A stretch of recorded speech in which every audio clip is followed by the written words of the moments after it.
Alam niyo ba na nandito na sa Pilipinas ang maaaring solusyon sa mga sakit tulad ng alta presyon, gout, sakit sa puso, kidney failure, at iba pa?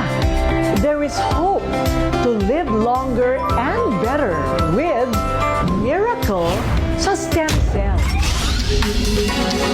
Stem Cell Therapy, isang matagumpay na ambag sa larangan ng medisina.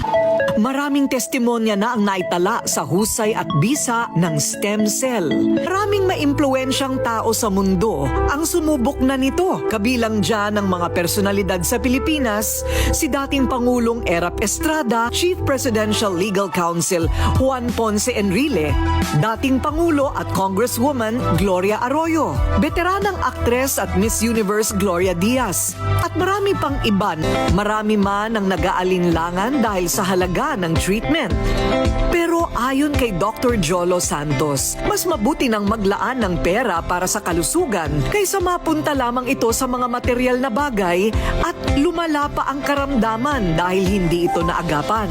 Mas mapapamahal tayo kung papabayaan natin yung katawan natin at kung wala tayong gagawing preventive measures. No?